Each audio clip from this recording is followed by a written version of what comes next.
আসসালামু আলাইকুম। আমাদের নিয়মিত আয়োজন আসাদ সিরিজ দৈনিক পত্রিকার পাতা থেকে সবাইকে স্বাগত জানাচ্ছি। সাথে আছি আমি মোহাম্মদ আসাদুজ্জামান। আজ 19 জানুয়ারি 2026 পত্রিকার পাতায় বাংলাদেশ এবং আন্তর্জাতিক বিষয়গুলির গুরুত্বপূর্ণ যে ঘটনাগুলো ঘটেছে সেগুলো এক নজরে আমরা জানার চেষ্টা করব। চলুন তাহলে শুরু করি। প্রথমে এখানে খেয়াল করুন যে সম্প্রতি আফগানিস্তানের যে উপমন্ত্রী বাংলাদেশ সফর করেছেন মৌলভী আহমদুল্লাহ জাহিদ, তার নেতৃত্বে 50 জনের একটি প্রতিনিধি দল সফর করছে বাংলাদেশে। তো 2021 সালে তালেবানরা দ্বিতীয়বারের মতো ক্ষমতায় আসে। তো আপনাদের কাছে একটা প্রশ্ন হচ্ছে যে তালেবানের সাথে মার্কিন প্রেসিডেন্ট ডোনাল্ড ট্রাম্পের যে একটা চুক্তি হয়েছিল সেই চুক্তিটি কত সালে হয়েছিল এবং কোথায় হয়েছিল অবশ্যই কমেন্ট করে যাবেন। আগামী 12 ফেব্রুয়ারি যে গণভোট অনুষ্ঠিত হবে তা হচ্ছে চতুর্থ গণভোট। এ পর্যন্ত বাংলাদেশে 3টি গণভোট অনুষ্ঠিত হয়েছে। প্রশ্ন হলো কত সালে গণভোটগুলো অনুষ্ঠিত হয়েছে অবশ্যই কমেন্ট করে জানাবেন। জাপানে আগাম নির্বাচন অনুষ্ঠিত হবে 8 ফেব্রুয়ারি 2026। জাপানের প্রধানমন্ত্রী সানায়ে তাকাইচি তিনি ঘোষণা করেছেন যে 8 ফেব্রুয়ারি 2026 আগাম নির্বাচন অনুষ্ঠিত হবে।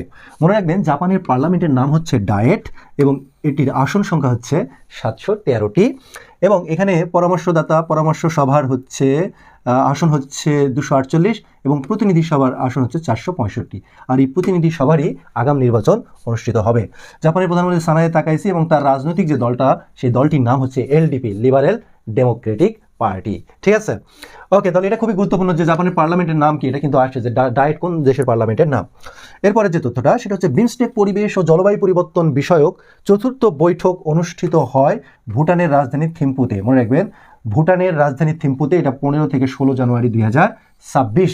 এটা JWGECC অর্থাৎ joint working group on environment and climate change. ঠিক আছে, এটার এই চতুর্থ বৈঠক অনুষ্ঠিত হয়েছে ভুটানের রাজধানী থিম্পুতে 15 থেকে 16 জানুয়ারি 2026।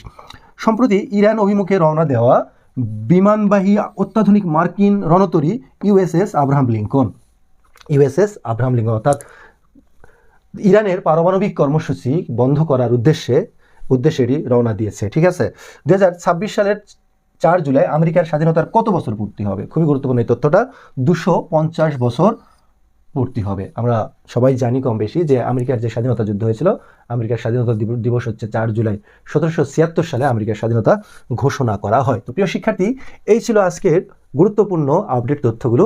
আশা করি আপকামিং চাকরি পরীক্ষাগুলোতে আপনারা এখান থেকে কমন পাবেন। আবারও আগামীকালকে আপনাদের সাথে গুরুত্বপূর্ণ আপডেট নিয়ে দেখা হবে।